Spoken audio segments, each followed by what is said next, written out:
ہمیں اماں جی اس وقت زہر لگتی جب وہ سردیوں میں زبردستی ہمارا سر دھوتی، لکس کپر رکسونا کس نے دیکھے تھے، کھجور مار کا صابن سے کپڑے بھی دھلتے تھے اور سر بھی آنکھوں میں صابن کانٹے کی طرح چپتا اور کان اماں کی ڈانٹ سے لال ہو جاتے۔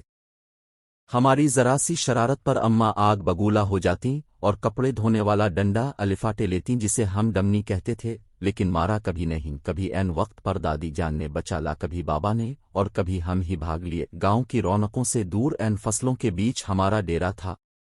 ڈیرے سے پگڈنڈی پکڑ کر گاؤں جانا اماں کا سب سے بڑا شاپنگ ٹور ہوا کرتا تھا، اور اس ٹور سے محروم رہ جانا ہماری سب سے بڑی بدنصیبی۔ اگر کبھی اماں اکیلے گاؤں چلی جاتی تو واپسی پر ہمیں مرونڈے سے بہلانے کی کوشش کرتے۔ جاری ہے، ہم پہلے تو ننھے ہاتھوں سے اماں جی کو مارتے، ان کا دوپٹہ کھینچتے، پھر ان کی گود میں سر رکھ کر منہ پھاڑ پھاڑ کر روتے۔ کبھی اماں گاؤں ساتھ لے جاتی تو ہم الفا چیلتی کودتے خوشی خوشی ان کے پیچھے پیچھے بھاگتے۔ شام گئے جب گاؤں سے واپسی ہوتی تو ہم بہت روتے، ہمیں گاؤں اچھا لگتا تھا، ماں ہم گاؤں میں کب رہیں گے؟ میرے سوال پر اماں وہی گھسا پٹا جواب دیتی، جب تو بڑا ہوگا نوکری کرے گا، بہت سے پیسے آئیں گے، تیری شادی ہوگی وغیرہ وغیرہ۔ یوں ہم ماں بیٹا باتیں کرتے کرتے تاریک ڈیرے پر آن پہنچتے۔ مجھے یاد ہے گاؤں میں بابا مظفر کے ہاں شادی کا جشن تھا، وہاں جلنے بجھنے والی بتیاں بھی لگی تھیں اور پٹاخے بھی پھوٹ رہے تھے۔ میں نے ماں کی بہت منت کی کہ رات ادھر ہی ٹھہر جائیں، لیکن وہ نہیں مانے۔ جب میں ماں جی کے پیچھے روتا روتا گاؤں سے واپس آ رہا تھا تو نیت میں فطور آ گیا اور چپکے سے واپس گاؤں لوٹ گیا۔ شام کا وقت تھا، ماں کو بہت دیر بعد میری گمشدگی کا اندازہ ہوا۔ وہ پاگلوں کی طرح رات کے اندھیرے میں کھیتوں میں آوازیں لگاتی اور ڈیرے سے لے کر گاؤں تک ہر کونے میں لالٹین لٹکا کر جھانکتی رہی۔ رات گئے جب میں شادی والے گھر سے بازیاب ہوا تو وہ شیرنی کی طرح مجھ پر حملہ آور ہوئیں۔ اس رات اگر گاؤں کی عورتیں مجھے نہ بچا تو اماں مجھے مار ہی ڈالتیں۔ ایک بار ابو جی اپنے پیر صاحب کو ملنے سرگودھا گئے ہوئے تھے، میں اس وقت 6-7 سال کا تھا۔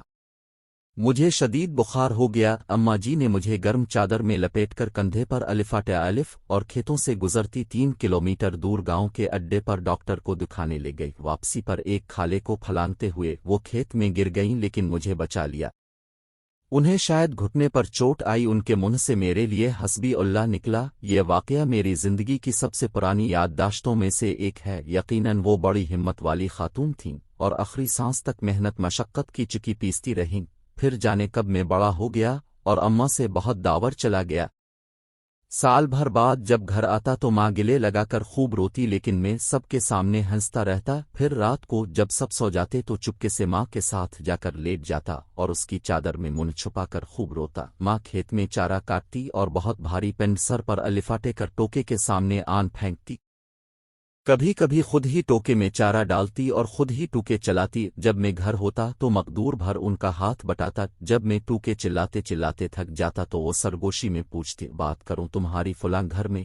وہ جانتی تھی کہ میں پیدائشی عاشق ہوں اور ایسی باتوں سے میری بیٹری فل چارج ہو جاتی ہے۔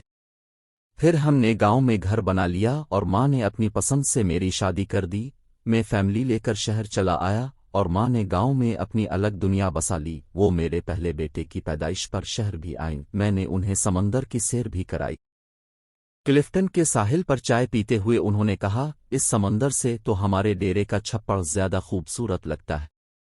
ماں بیمار ہوئی تو میں چھٹی پر ہی تھا، انہیں کئی دن تک بسکو پان کھلا کر سمجھاتا رہا کہ معمولی پیٹ کا درد ہے، جلد افاقہ ہو جائے گا۔ پھر درد بڑھا تو شہر کے بڑے ہسپتال لے گیا، جہاں ڈاکٹر نے بتایا کہ جگر کا کینسر آخری سٹیج پر ہے۔ خون کی فوری ضرورت محسوس ہوئی تو میں خود بلڈ بینک بیڈ پر جا لیٹا۔ ماں کو پتہ چلا تو اس نے دکھ سے دیکھ کر اتنا کہا، کیوں دیا خون خرید لاتا کہیں سے، پاگل کہیں کا۔ میں بمشکل اتنا کہہ سکا، اماں خون کی چند بوندوں سے تو وہ قرض بھی ادا نہیں ہو سکتا جو اب مجھے الفاٹے کر گاؤں ڈاکٹر کے پاس لے کر گئی تھیں، اور واپسی پر کھالا پھلانگتے ہوئے گر گئی تھی۔ وہ کھلکھلا کر ہنسی تو میں نے کہا، یا اماں مجھے معاف کر دینا، میں تیری خدمت نہ کر سکا۔ میرا خیال ہے کہ میں نے شاید ہی اپنی ماں کی خدمت کی ہوگی، وقت ہی نہیں ملا۔ لیکن وہ بہت فراخ دل تھیں۔ بستر مرگ پر جب بار بار میں اپنی کوتاہیوں کی ان سے معافی طلب کر رہا تھا تو کہنے لگیں، میں راضی ہوں بیٹا، کاہے کو بار بار معافی مانگتا ہے؟ ماں نے میرے سامنے دم توڑا لیکن میں رویا نہیں۔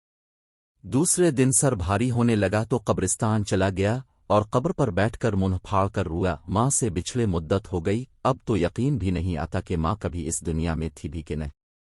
آج بیت اللہ کا طواف کرتے ہوئے پٹھانوں اور سوڈانیوں کے ہاتھوں فٹ بال بنتا بنتا جانے کیسے دیوار کعبہ سے جا ٹکرایا۔ یوں لگا جیسے مدتوں بعد پھر ایک بار ماں کی گود میں پہنچ گیا ہوں، وہی سکون جو ماں کی گود میں آتا تھا، وہی اپنائیت، وہی محبت جس میں خوف کا عنصر بھی شامل تھا۔ اس بار منہ پھاڑ کر نہیں، دھاڑے مار مار کر رویا 70 ماؤں سے زیادہ پیار کرنے والا رب کعبہ اور ہم صدا کے شرارتی بچے۔